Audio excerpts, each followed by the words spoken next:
Halo, saya Aris. Video tutorial kali ini sederhana saja. Kita akan coba merapihkan tampilan data pada Excel agar tampak lebih rapih dengan menggunakan perintah-perintah pengaturan format yang disediakan oleh Excel. Tanpa banyak basa-basi, langsung saja kita mulai. Misalkan sebagai contoh, data yang akan kita rapihkan di sini adalah data invoice yang kebetulan dibuat pada Excel. Jadi contoh tampilan invoice-nya seperti ini. Ini sudah saya isikan dengan beberapa teks juga, biar kelihatan datanya. Nah, kalau rekan-rekan ingin mengikuti tutorial ini, link untuk download filenya juga sudah saya sertakan pada deskripsi video ini. Jadi kalau kita lihat ini sudah data invoice lengkap ya. Hanya saja eh, masih standar, artinya kita belum menambahkan format apapun di sini. Jadi walaupun datanya misalkan sudah tepat, tapi kalau misalkan invoice ini mau kita sajikan kan kelihatannya kurang rapih dan pastinya kurang profesional. Nah, kita akan coba memanfaatkan pengaturan format dasar pada Excel untuk merapihkan tampilan data ini agar terlihat lebih rapi.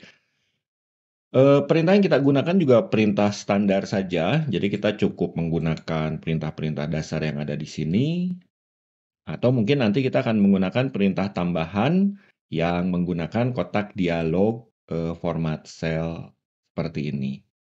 Oke. Nah, biar nanti kelihatan before dan after-nya, jadi ini saya akan salin dulu. Ini saya akan buat salinannya. Jadi nanti kita rapihkan pada sheet invoice 2 ini dan invoice ini biarkan berupa data awalnya. Gitu ya. Oke, langsung kita mulai. Yang pertama sebelum kita rapihkan data ini, kita analisa dulu nih konten teksnya. Jadi di sini ada judul dari dokumen ini.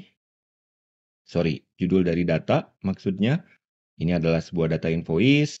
Di sini ada nama perusahaannya, ada data customer ya. Kemudian ada keterangan nomor invoice, tanggal pembayaran, dan di bawah sini ada keterangan. Jadi produk apa yang disertakan pada invoice ini, dan di bawah adalah keterangan total harga dan lain sebagainya. Nah, kita analisa dulu konten teksnya. Apakah sudah cukup seperti ini atau belum? Nah, cara analisanya contoh ya. Misalkan yang pertama, kalau kita lihat di bagian deskripsi produk ini. Ini menempati satu kolom pada kolom C. Cukup sih untuk data kayak gini ya, tapi takutnya nanti ada nama produk yang panjang kan nggak cukup. Cara yang paling mudah memang tinggal kita perlebar saja kolomnya seperti ini. Tapi kalau langsung kita perlebar, takutnya nanti kalau kita mau kustomisasi penempatan teks yang lain atau mungkin objek yang lain, takutnya akan lebih menyulitkan. Jadi akan lebih mudah kalau misalkan ini kita buat dalam 2 kolom saja. Toh nanti kan 2 kolom tersebut bisa kita satukan dengan menggunakan perintah merge. Jadi kita coba tambahkan 1 kolom lagi. Kita klik kanan saja pada kolom D ini, lalu kita pilih perintah insert. Yang ini ya, untuk menyisipkan kolom baru. Jadi klik kanan, lalu pilih insert. Nah, sekarang kan lumayan ya. Tampilan kolomnya sudah menjadi lebih lebar dibandingkan dengan sebelumnya. Oke. Berikutnya, kalau kita perhatikan, antara judul kolom dengan konten data ini sudah rapih sih, tapi terlalu rapat ke atas. Jadi antara konten data dengan judul kolom ini rapat banget. Sebaiknya kita tambahkan satu baris kosong di bawah judul kolom ini. Dan caranya ya mudah, sama dengan cara menambahkan kolom. Jadi pada baris 17 ini, kita klik kanan, lalu kita pilih lagi perintah insert. Jadi klik kanan, lalu pilih insert. Sekarang kan sudah ditambahkan satu baris kosong. Jadi ada jarak antara judul kolom ini dengan konten datanya. Selesai ya untuk bagian deskripsi produk. Geser ke bawah, ini bagian keterangan total ini juga tampaknya sudah cukup. Kita geser sekarang ke atas. Nah, paling mungkin kita perhatikan pada data invoice ini di bagian nama perusahaan. Kalau dokumen-dokumen di pekerjaan kan kadang suka menyertakan logo dari perusahaan tersebut. Misalkan kita mau tambahin logo nih di sini. Katakanlah kita akan menambahkan logo di bagian kiri dari nama perusahaan ini. Biar logonya bisa masuk, jadi mungkin nama perusahaannya ini kita pindahkan. Jadi kita pilih, lalu cut aja, saya pindahkan ke sel D5. Jadi di sini space-nya mudah-mudahan cukup ya untuk logo yang akan kita masukkan ke data ini. Selesai sampai di sini untuk pengaturan konten teksnya sementara ya. Jadi sudah lumayan nih ada ruang-ruang yang cukup untuk setiap data teks yang ada di sini. Sekarang kita akan coba menambahkan logo dulu di sebelah nama perusahaan ini. Caranya pasti rekan-rekan sudah tahu, tinggal kita klik tab insert ini, lalu di bagian picture, ini tinggal kita pilih this device. Kemudian cari aja logonya di mana. Kebetulan di sini saya sudah punya satu file logo. Klik aja, lalu klik insert, dan sekarang logonya sudah dimasukkan ke dalam worksheet ini. Tinggal kita atur ukurannya. Jadi saya akan tempatkan di sini. Kita usahakan agar sejajar dengan nama perusahaannya agar rapih ya. Nah, kurang lebih beginilah. Oke, ini jaraknya masih terlalu jauh dengan nama perusahaan ini. Jadi kita coba geser ke kiri, biar agak dekat dikit, dan selesai. Oke, sekarang untuk nama perusahaan ini, karena nama perusahaan ini penting, jadi siapa sih yang ngasih invoice ini, jadi kita atur juga formatnya. Mungkin kita gunakan format bold saja ya, jadi kita buat tebal, langsung saja kita klik tombol perintah bold ini. Lalu biar ada sedikit penegasan, mungkin kita bisa tambahkan garis bawah. Jadi saya pilih sel D5 sampai E5, kemudian klik di sini pada pengaturan border, lalu kita pilih bottom border. Selesai. Sekarang nama perusahaan serta alamatnya sudah terlihat lebih rapih dibandingkan sebelumnya.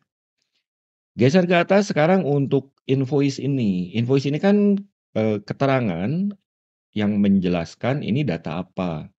Kalau kita hanya pertebal gini aja, masih kurang jelas. Biar lebih jelas, artinya ketika orang buka data ini langsung tahu bahwa ini adalah sebuah data invoice.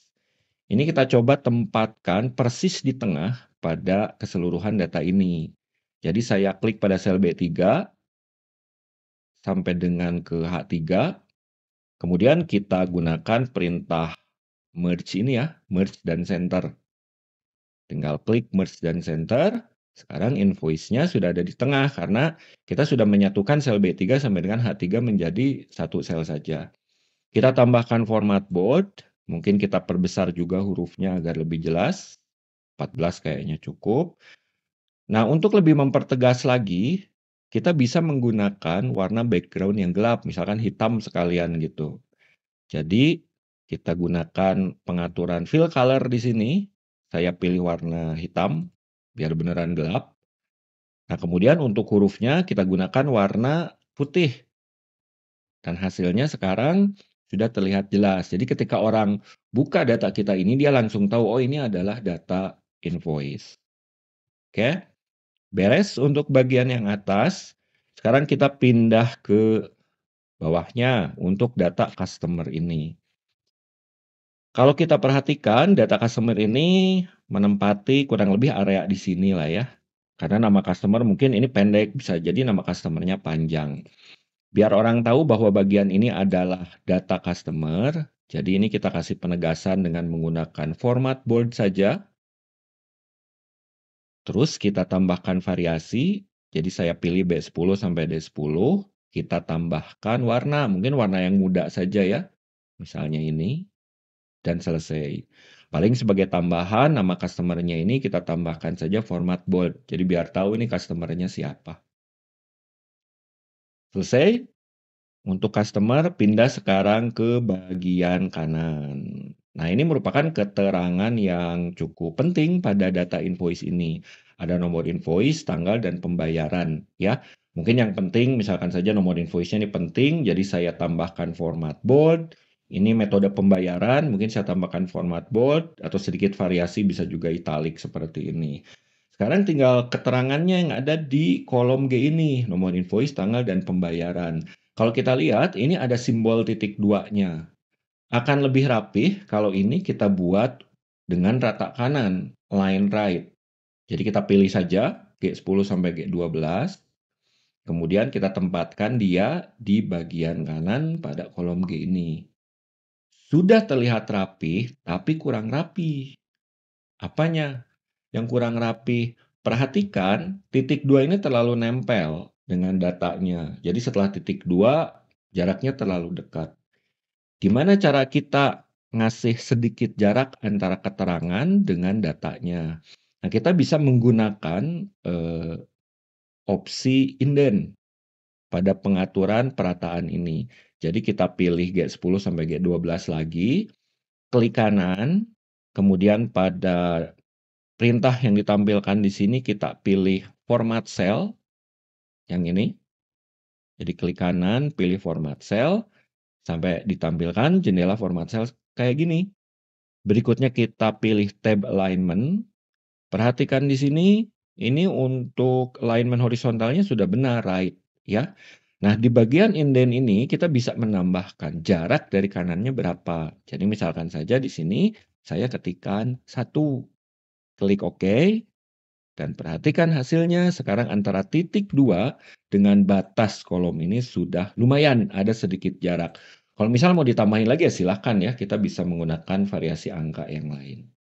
Oke, nah selesai untuk bagian ini. Lumayan, sudah sedikit terlihat perbedaan. Sekarang untuk deskripsi produk.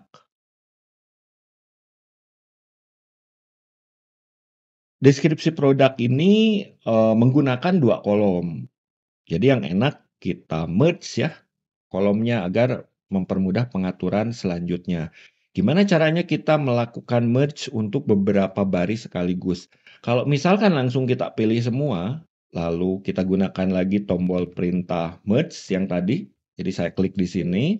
Ini hasilnya malah dijadikan dalam satu sel ya. Jadi caranya tidak seperti itu. Tapi yang pertama kita pilih dulu C16 sampai D16. Ini di baris ke-16 ya. C16 sampai D16. Kemudian kita tahan tombol kontrol pada keyboard. Jadi tombol kontrolnya jangan dilepas. Pilih yang berikutnya C17 D18. Masih tetap ditahan tombol kontrolnya. Lanjutkan C18 D18 seperti ini sampai dengan terakhir C21 sampai D21.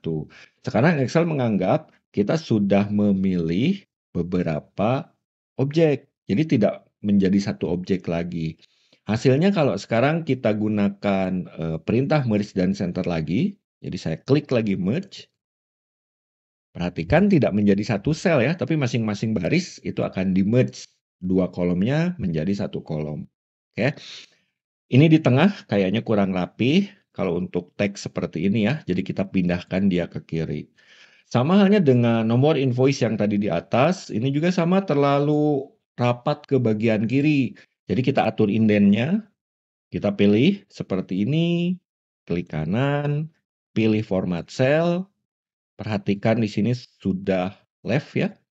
Pada indentnya hapus, masukkan angka 1 lagi, klik OK, dan lumayan sekarang ada jarak dari pinggiran kolom tersebut. Berikutnya untuk nomor ini mestinya di tengah, jumlah juga ini mestinya di tengah, satuan juga ini di tengah. Nah untuk harga ini berisikan rangkaian nilai. Kalau rangkaian nilai yang banyak kayak gini, digunakan perataan kanan, biar ribuannya sejajar semua. Jadi untuk harga dan total ini, kita pilih saja semuanya. Jadi dari G16 sampai H21, kemudian kita atur agar dia rata kanan. Kita tambahkan juga indent agar tidak terlalu rapat ke bagian kanan. Jadi masuk lagi format cell, klik pada bagian indent, kita gunakan 1, klik OK, dan selesai. Pindah ke bawah untuk subtotal dan nilai yang ada di sini, ini sama persis dengan nomor invoice, tanggal, dan pembayaran ini. Kita coba atur langsung. Jadi kita pilih dulu G23 sampai G25. Kita atur di agar rata kanan. Tambahkan inden. Masuk ke format cell. Indennya satu lagi aja ya. Kalau dua terlalu panjang. Kemudian untuk nilai atau bilangan yang ada di sini, ini kita atur rata kanan. Klik kanan, masuk lagi format cell, kita tambahkan lagi inden yang sama biar sejajar dengan yang atas. Klik OK, dan selesai. Nah, berikutnya karena grand total ini merupakan penjumlahan dari nilai subtotal dengan pajak, jadi kita bisa tambahkan variasi untuk mempertegas ya. Yang pertama mungkin ini kita buat dalam format bold, bisa juga kita tambahkan variasi warna contohnya seperti ini. Dan yang penting kita tambahkan border. Jadi kita pilih aja sel G24 sampai H24, lalu kita tambahkan bottom border. Jadi untuk menjelaskan bahwa nilai grand total ini merupakan penjumlahan dari subtotal dan pajak. Pindah sekarang ke bagian kiri, terbilang ini kan merupakan deskripsi dari nilai yang ditampilkan pada grand total ini dalam bentuk teks.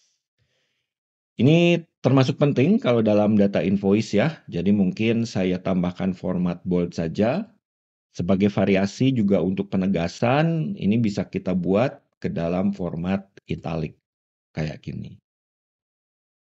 Nah, sampai tahapan ini lumayan, sudah cukup rapih. Tinggal perhatikan angka yang ditampilkan di sini. Terlalu banyak nolnya, sehingga menyulitkan kita untuk bacanya. Berapa itu? Apakah 95.000, 950.000? Nggak tahu ya, nggak jelas. Biar lebih enak untuk dibaca dan jelas untuk dibaca, kita tambahkan pemisah ribuan. Artinya kita akan atur lagi format selnya. Kita pilih saja semua angka atau bilangan yang ada di sini. Dari G18 sampai H20. Klik kanan, masuk ke format cell lagi. Nah, pada jendela format cell, sekarang kita pindah ke number. Tab number ini mengatur tipe data. Sebagai contoh, karena ini angka semua, jadi saya pilih number. Kemudian, untuk decimal place, mungkin ini tergantung kebutuhan, saya nolkan saja biar tidak ada angka di belakang desimal.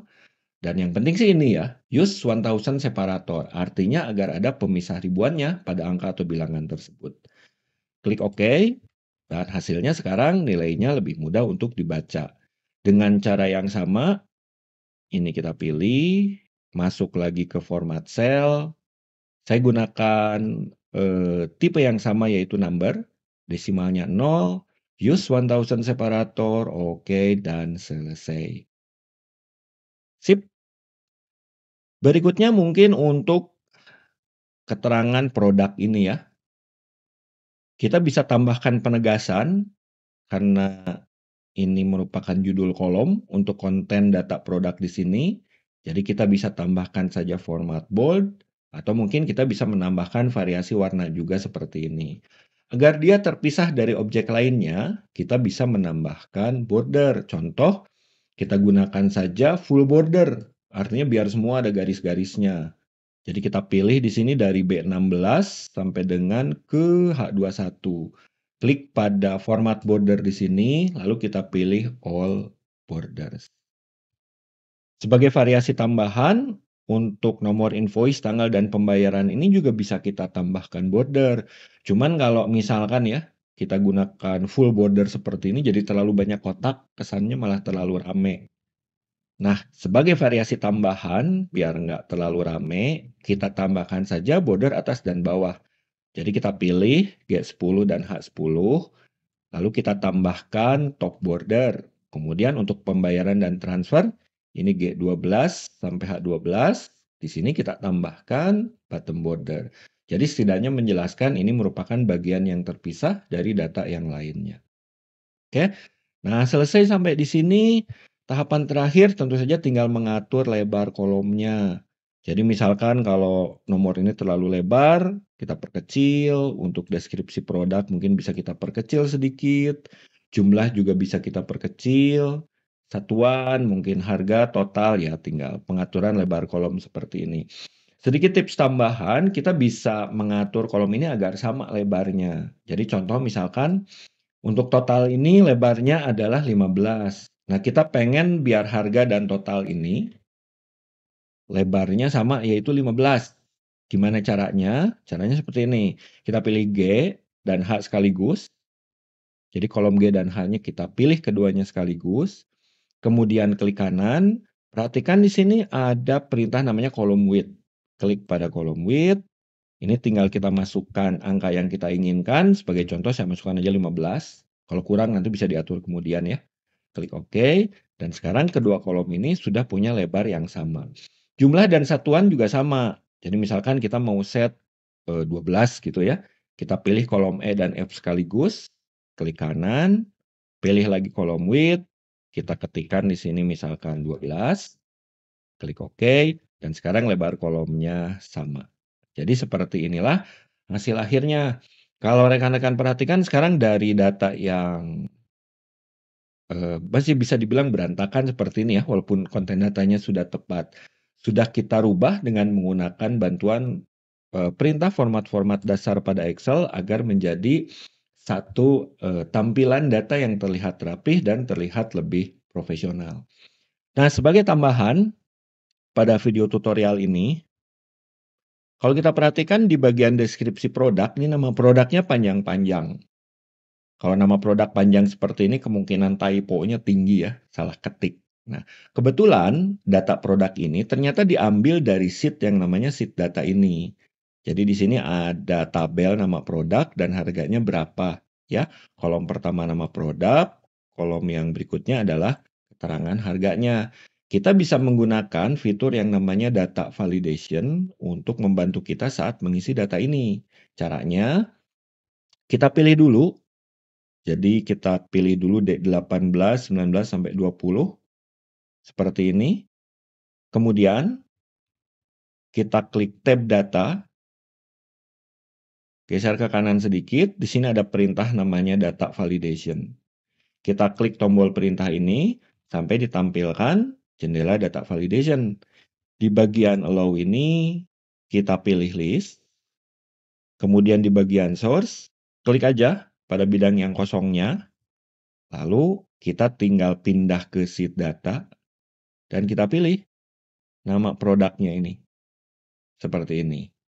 Jadi sekarang hasil akhirnya di bagian allow-nya ini list, source-nya sudah diarahkan ke data yang ada di tabel nama produk tadi. Klik OK dan selesai. Hasilnya sekarang kalau kita mau mengisi data ini ya tinggal pilih. Karena sudah diatur dengan perintah data validation. Jadi mungkin ini saya hapus dulu. Perhatikan, tinggal pilih ya. Kayak gini. Oke. Untuk jumlah ini mungkin diisi manual, satuan juga manual. Nah, sekarang untuk harga. Harga ini kan harus mengikuti deskripsi produk yang ada di sini. Jadi kalau di sini produknya apa ya harganya harus sesuai dong dengan tabel data yang ada di sini. Kita bisa menggunakan bantuan fungsi VLOOKUP pada Excel biar harga ini ngikut ke nama produknya.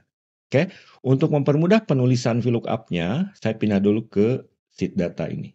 Tabel data ini kita bisa rubah menjadi objek table dulu. Caranya, klik di mana aja di dalam tabel data ini, kemudian tekan shortcut Ctrl T pada keyboard, Ctrl T kayak gini, sampai ditampilkan jendela Create Table. Perhatikan di sini, range-nya otomatis sudah terpilih.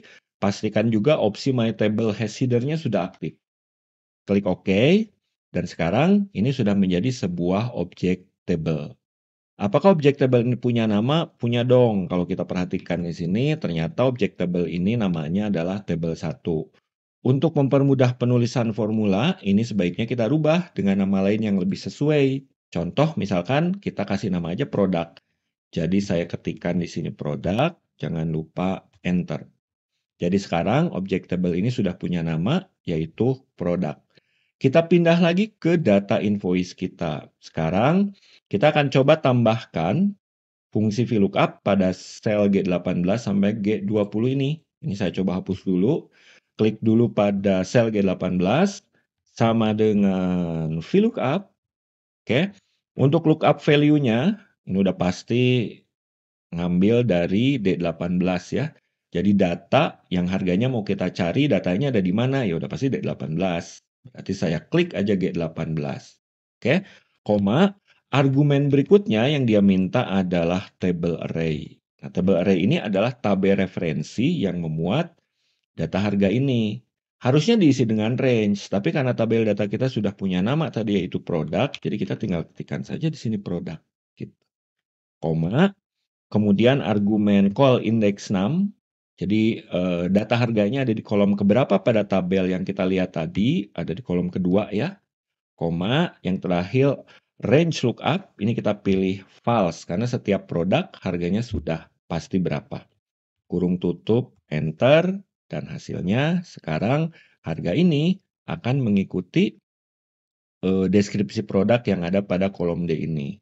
Nah, karena ini sudah menggunakan objek table untuk data referensinya, maka kita tidak usah menggunakan lagi sel absolut. Artinya tidak ada lagi penguncian sel untuk mengisi data-data yang ada di bawahnya. Dengan mudah, ini tinggal kita kerjakan autofill aja, tarik aja ke bawah seperti ini dan selesai.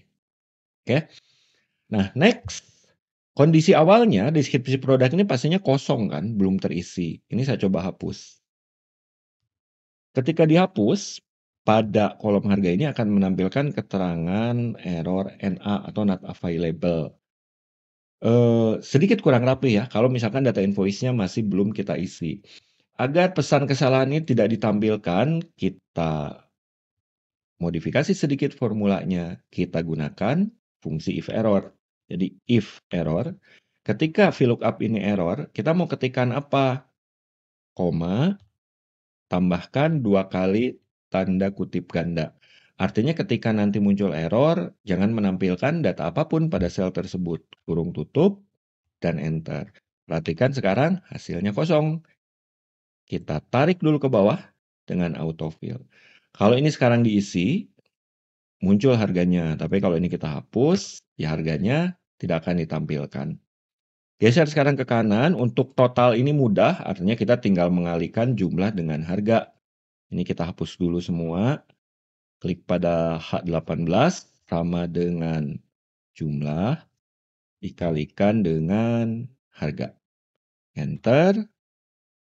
Dan perhatikan hasilnya value karena deskripsi produknya masih kosong. Jadi kita tambahkan lagi variasi yang sama dengan VLOOKUP tadi. Kita gunakan bantuan fungsi if error, kemudian koma, 2 kali tanda kutip ganda, kurung tutup, dan enter. Langsung kita kerjakan autofill ke bawah, dan selesai. Tes dulu ya. Ini kita coba isi dengan sembarang data. Perhatikan. Harganya otomatis muncul, totalnya juga otomatis muncul. Merupakan perkalian dari jumlah dengan harga. Dan kalau data ini kita hapus, maka kolom harga dan total juga akan menampilkan sel yang kosong juga. Oke, untuk subtotal ini jelas mudah karena dia akan menghitung berapa total yang ada di atas. Mungkin saya isi dulu datanya biar nggak terlalu kosong. Jadi ini kita hapus dulu aja semua. Subtotal sama dengan pastinya fungsi sejuta umat sum. Kita ambil nilai total yang ada di atas. Oke. Untuk pajak, misalkan sebagai contoh pajaknya 11% lah ya. Walaupun tahun depan katanya akan naik. Sama dengan 11% dikalikan dengan nilai dari subtotal ini. Dan untuk grand total ya tinggal kita jumlahkan H23 ditambah dengan H24. Sama dengan H23 ditambah dengan H24 dan selesai sampai sini. Yang terakhir adalah di bagian terbilang. Terbilang ini kan dia merupakan teks dari nilai yang ditampilkan pada grand total atau pada sel H25 ini. Kalau diketik manual, capek, kemungkinan typo-nya tinggi. Nah, kita bisa menggunakan bantuan formula dan fungsi juga di sini. Jadi ini saya hapus dulu, seperti ini. Cuman formula dan fungsinya lumayan panjang. Kebetulan saya sudah salin dalam notepad di sini. Saya coba buka aja. Nah, kurang lebih Fungsinya seperti ini. Mungkin kapan-kapan saya akan coba bahas ya kenapa fungsinya bisa sepanjang ini. Sementara ini saya salin dulu aja semua. Jadi saya copy, kemudian kita klik pada sel B25 dan langsung kita isikan dengan formula yang tadi. Paste aja di sini, enter, dan perhatikan sekarang ini terbilangnya sudah otomatis ya. Kalau rekan-rekan butuh formula ini, link downloadnya saya sertakan juga pada deskripsi video ini. Dan sampai tahapan ini selesai sudah nih semuanya. Mungkin sebagai tambahan yang terakhir, biar datanya terlihat lebih rapih, grid line pada Excel ini bisa kita nonaktifkan. Jadi, kita masuk ke tab view di sini. Kemudian perhatikan di sini ada pengaturan yang namanya grid line. Nah, grid line-nya bisa kita nonaktifkan. Atau kalau perlu formula bar-nya dinonaktifkan, heading-nya juga kita nonaktifkan. Jadi ini grid line-nya saya matikan, formula saya matikan, heading-nya juga saya matikan. Dan seperti inilah hasil akhir dari mengatur tampilan data pada aplikasi Excel kita. Ya. Dan sebagai tambahan tadi ya ini tadi kita atur otomatis ya. Mungkin saya coba hapus dulu. Saya coba isikan dengan sembarang data. Kayak gini. Jumlahnya berapa aja lah ya. Ya, misalkan, dan semua data akan terisi karena diatur dengan formula.